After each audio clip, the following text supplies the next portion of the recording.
McGeary, and you're listening to MMA Ground and Pound. Hello, fans of MMA Ground and Pound. Welcome to Growing Truth Radio Network. As always, I'm your host, James Ernest. With me today is James Gallagher. James, tell us about your upcoming fight. Well, I'm fighting at Bellator on the 24th of February in Belfast. I'm a co-main event in my home country. I'm fighting a guy, Kril. And I feel that I'm going to go in and put him away in the first round. Yeah, I was going to say, you do have a history of doing that, putting away people quite early. He does have a little bit more experience, but then again, you are undefeated. So what's your thoughts on the fight? I mean, obviously you're going into it confident, but is there anything that concerns you about him? Not a thing. I'm focused on me. Okay. I just concern myself about me. That's the only thing I'm concerned about, and I have put in the work in the training that I don't need to be concerned about me because I know that I'm ready and I'm prepared and I feel like that I'm ready to win. Excellent. So how did you get started in MMA?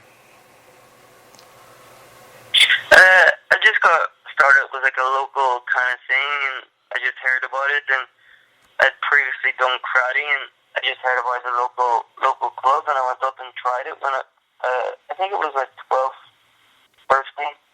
Mm-hmm. And I started and fell in love with it and never looked back. Now here I am. Excellent.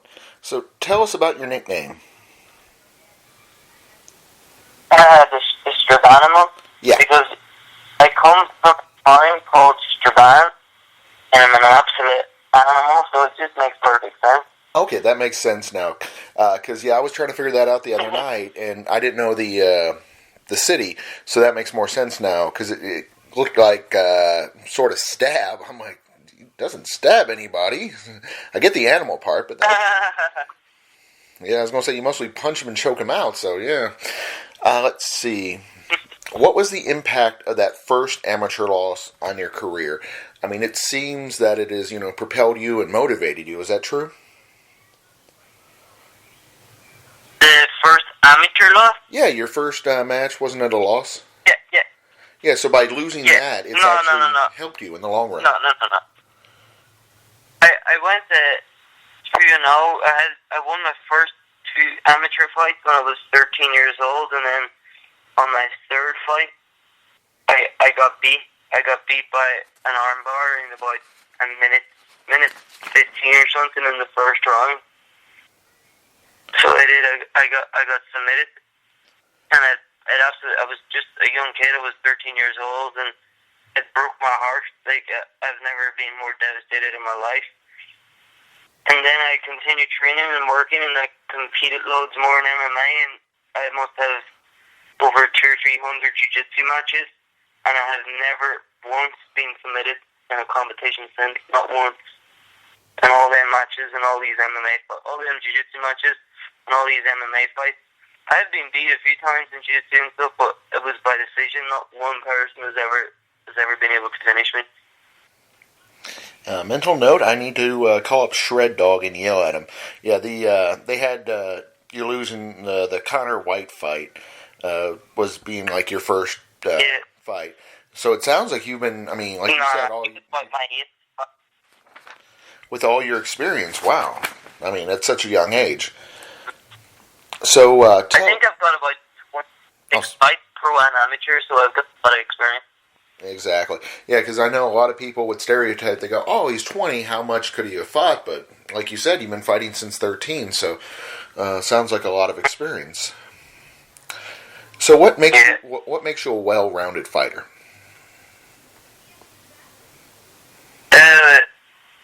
You've got to be good at everything there is in every area, and people tend to neglect what they're bad at and just focus on what they're good at, and that's not how I roll. I like to try and make my weaknesses my strong points, and make my strong points even better, and that's just the way I've been since I'm a kid. I feel like I'm like a perfectionist, that I'm not happy until perfection, and it's just good that I'm in the right sport, because it seems to be that you can never attain perfection, but I'm on the hunt to do so, and I'll not be happy until I do. So, what's your current team that you're with? Sorry? What's the current team you're with? Who do you fight? I'm with Striplash in Ireland. And tell us a little bit about your coaches. My coach is John Kavanagh, and John's been in the game a long time, and is the owner of Striplash in Ireland, and John took me in since when I was 15 years old, and let me live with him, and he's got me to where I am today, and I'll be ever thankful to John for that, and I would not be speaking to you if it wasn't for John and the SBG team. And I consider John as one of the best coaches in the world, and I'm forever grateful of him. So, who do you usually spar with or train with? There's a gym full of absolute animals over there. There's about 40 or 50 professional fighters, and there's probably triple that in amateur fighters, and you go in and you got the best guys there is, and you can go in and have your pick of which area you want, and you'll find the best guy in that area, and you'll be able to work on that. Excellent. So, like you were saying before, trying to be well-rounded, trying to get the best you possibly can at everything, having somebody in each field really helps the gym build itself. So, yeah, definitely. If you're go ahead. Oh, go ahead. Yeah, I was saying, like, if you're ever having any, like, if I'm ever think that I need to work on a certain area, or that I'm falling behind on a certain area, or have any questions about it, well, then I just walk into the gym, and there's always someone who's an expert in that area, and you just go up to them and give a few rounds in, or ask them a few questions, and you'll soon find out what the problem is. Sounds like a great organization to be a part of. I wanted to ask you, speaking about organizations, I wanted to ask you about Bellator. What's your thoughts on them? What are the aspects that you really like about it? It's brilliant. So it is. I'm very happy to be signed with Bellator, and I understand them, and most of all, they understand me, and we have a great relationship, and I hope it's going to be a long one, and yeah, and I'm happy to fight on a big stage, and they treat me excellent, as well as all the rest of the fighters, and it's good. Everything's good. Excellent. So, give us a 30-second pitch on why we should take a vacation over an island. Tell us about how great it is. It's unbelievable. See, I've noticed when I've been to the States that you get off in the air, like it's like fumes everywhere, and like the food is not like fresh. It's all like factory made and shit. But when you come over here, there's nice fields everywhere, and the air is fresh, and the food's clean. Do you know what I mean? The meat that you eat is just from up a few fields up the road from where you live, and it's nice, it's good, and it's fresh, and obviously the people here are very friendly people, and there's some nice sights to see, and yeah, it's a beautiful country. I love living here. Sounds great. It's all dogs with a good jacket. So at the at Bellator 169, with fighting, felt like a home crowd, would you say? It was a home crowd at my home. I'm alright. Any event that happens in Ireland is a home crowd for me. Nice. You just broke the biggest views ever in Bellator history on that event. Versus the home show. Prior to that event, I heard there was a concern or an issue about being disrespected by the other fighter. Obviously, that sounded like that was a big mistake on his part doing that. I don't want to go too much into the detail of what he did wrong, but do you think after that, do you think the other fighters will learn their lesson and not disrespect you? Yeah. If they want, they're all going to get the same treatment. He looked like a tool now. You know what I mean? He looked like a right twat trying to disrespect me from like that, and then I go in and choke him out. You know what I mean? So they can all say what they want. It does not affect that they're all going to get choked. They're going to get beat, and that's it. If you want to disrespect me, and you're going to get choked. But if you're lined up to fight and don't disrespect me, you're still going to get beat. So it doesn't make a difference. Do what you want. I'm just focused on me. Excellent. Yeah, I was going to say that's always a smart thing. Focus on what you can take care of, not with what the other people do. I heard Cameron Ellis is a potential future fight.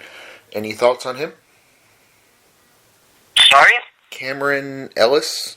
I saw an interview with him, and he called you out by name.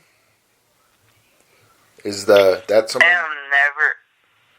Yeah, I am. Let's get this straight. I am never, ever in my life going to fight that guy. Like, ever. He is an absolute the biggest bellend I've ever met in my life. Like, if he had come in at the start and said, like, let's fight, I want to fight, then I would have fight, no problem. He's 4 wins and 3 losses. That's not a good record. He's not that impressive out of. I have no problem, but just the way that he's going on, he's trying to critique everything that I do. He's trying to critique it, and I'm just not associating myself with that kind of person. And just for what he's just to despite him, how much he wants to fight me and the stuff that he said, I'm just not going to fight him. It's no benefit to me to fight him.